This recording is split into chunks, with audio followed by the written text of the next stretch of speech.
requested that you come see me about different things that's going on in your life as far as your addictions are concerned, so that we can see about some things we can do to change Yeah. some of the things that you're going through. Yeah, she definitely mentioned that I need to see someone, a specialist rather, specifically about, you know, my quote unquote addictions, whatever you want to, however you want to classify them, I guess. Okay. Did you fill out a paper for me? I did. I think I answered these right, so I'm just go through and make sure. Okay. Did you want this? Yeah. Okay. Okay. Okay, so you've never felt like you ought to cut down on your drinking. I'm not gonna say never. I would just say like more often than not, I don't necessarily think I need to because I feel like I have it under control. It's not spilling over so much into other parts of my life that I feel like, you know, others may say different. But for me, I don't. Most of the time, I don't think it's a issue or something I need to really like do anything different with. I mean, just because it's such a key part of my day, you know. Well, for a while I didn't think so. You know, the fact that since I've been going to therapy has pretty much brought to my attention that it probably is something I do need to cut back on after I, you know, see the kind of the different pitfalls. But without that, no, I didn't think it was something I need to change. Do you get annoyed when people say something to you about it? Depends on who it is. Certain family members, if they say something, then I don't really pay too much attention to it, you know. But people that are dealing with me on a daily basis, if they mention it to me, then I'm more receptive of it, you know. But most of the time, most people who say something about it don't get much of a response from me, you know. Well, is it done, how often What? is you drinking? I just want to understand, you know, why they felt like you needed to come. It's part of my everyday. If I wasn't here, I'd probably be drinking. First thing in the morning, before I get my day started, before I go to work, I'll drink some with my coffee. I'll have some. Might have a shot right before I eat, and then right after, I may just have me a nice little neat drink, and then usually I'll, depending on what I have to do for that day, I'll probably drink for the rest of the afternoon, or at least have a couple of drinks. Take a nap, wake up around the time it's time for me to go get the kids. Mm-hmm. And depending on how I'm feeling, I may take a drink before I go get them. But I try not to. I usually wait till I get them home and settled, and then I'll finish out the night, and then do it all over again. Well, at least you consider about, you know, how you drinking around the kids. Yeah. That's a good thing. You know, at least you consider that. Yeah. You know, there's a lot of people that drink and, you know, they don't have any, you know, concern about anything. Yeah. Besides themselves. Yeah. And you're thinking about them and how it might affect you with them. It's a good thing. Yeah, ultimately, I don't want to, like, you know, put them in a situation where I could potentially hurt them, you know. So, especially in a car, you know, but, you know, it's one of those things. Again, I very well can have a drink while I have them in the car. I just try not to drink too much, you know. But it's ongoing all day. Yeah. Yeah, it's something that I, you know, again, it's become just such a key part of my routine to kind of keep me going that I don't, you know, I don't even think about it anymore. It's just like brushing my teeth, or sometimes I'll drink before I even brush my teeth. So, I mean, certain things like breathing, you know, that's just, I don't even think about doing it anymore. It's not like I have to think about, okay, I'm going to go drink. It's just, I just go do it. Do you have any activities or anything that would occupy you for a while to where you wouldn't drink? I used to. I used to work out. Um, I used to officiate sports. That was something that I did a lot. Until it got to the point where the drinking overcame that, was affecting that, and I kind of shamed myself or just didn't want to show my face around certain folks anymore because of things that transpired while I was drunk or had been drinking and tried to do those activities, You were officiating, working out, a couple of times I about dropped a weight on myself or on somebody else or in officiating. Cause one time I threw up on the field because I had been drinking prior to, and it's a lot of running, so my body couldn't handle it. So that was embarrassing. And I think that was my last game actually when I threw up. When I think about the relationship that I have with my kids' mothers, my older sister, my dad, work, my inability to quit or to stop is a trigger. It's like you have an addiction, and the fact that you can't stop the addiction drives you further towards the addiction. So it's a constant battle. So I have a number of things that just send me there, but a lot of times that's not necessary. Sometimes most of the time I don't even need a trigger. It's just I've just got so accustomed to drinking throughout the day, and it's been like this for the past maybe 3 or 4 years, where it's just like a part of the routine. Like before, it was just like I would drink often, but like I would be kind of conscious of when I was going to drink. Now it's more so it's one of those things I don't even think about anymore. Okay.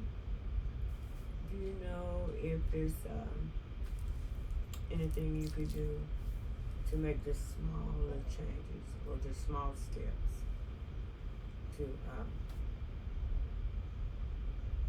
stop drinking as much? No, because if I did, then I would be doing it or trying to anyway. I don't know what else to do. Like I really don't know what type of things that I could do that's going to get me to a point where like I'm gonna stop drinking. Right now, that's like after hearing Miss Nicole talk about it, it's one of those things I do want to change. Because at one point in time I was a very unpleasant guy to be around, and it kind of started there where it's just like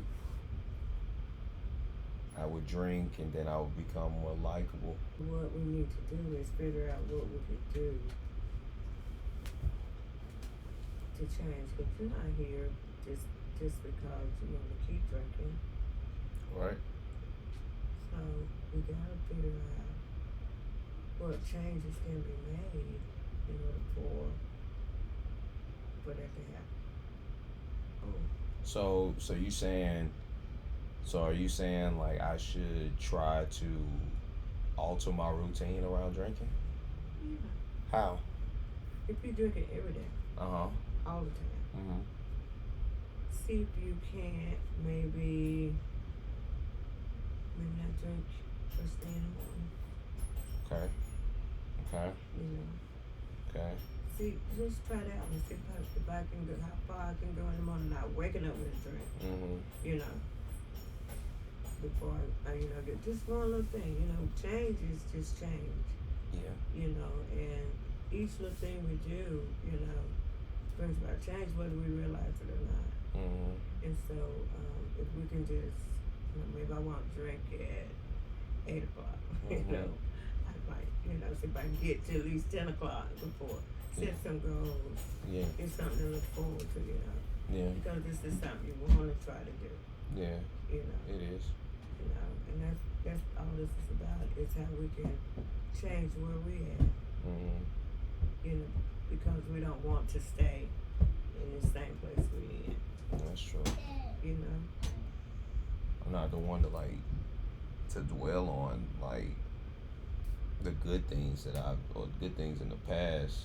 But like at one point in time, like I was just like looked at as somebody who was going to be successful regardless, you know, and something changed or something switched, you know. I think a lot of things in my family that have taken place just really have, you know, given me an excuse to just drink more.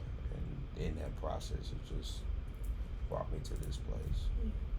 Look, if you have a lot going on, it's easy to just fall back on what, you know, has helped in the past to forget, Yeah. you know. And what we have to do is see if we can find a way to not feel so guilty about the things that's going on or think about how it's going to affect other people. Yeah. You know, we got to try to move forward with you and getting you to that point where everything independent on you. Yeah. You know. Yeah.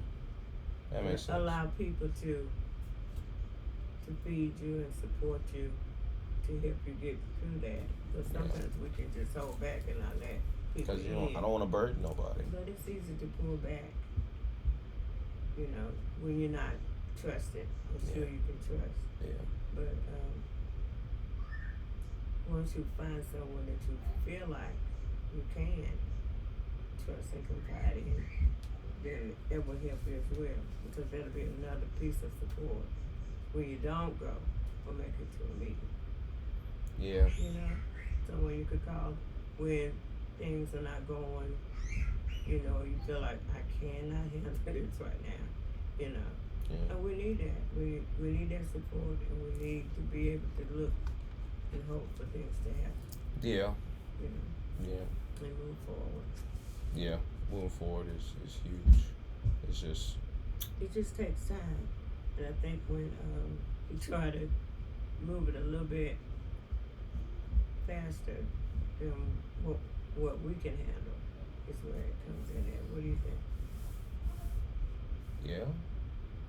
Or if you're not, you know, yeah, I would have to say so. Just because I've tried, you know, and you know I've fallen back because it was easier, more comfortable, and I think stepping out of that comfort zone and getting over the fear of, you know, what potentially the physical effects will be and things of that sort, then it, you know, it might make things a little bit better. You know? I think when you talked about working out and refereeing, and then you do the activities with your kids, these are things that, you know, that you should be proud of. You know, that you have done and that you can do again. Yeah. You know. So what we need to do is figure out where we're gonna go from here. Yeah. From this point, you know, or different things we can do to come up with to help in that area. Yeah. You know, again, like the things that I mentioned, like I want to do, and the things that I mentioned that, you know, that are important. You know, again, like it's not like it doesn't go through my mind about doing those things and moving towards that. It's just like I don't know how to do it in a way that's going to be efficient and effective, right? I don't know where to start to try to do those things, and I guess that's why I'm here, to kind of get some guidance.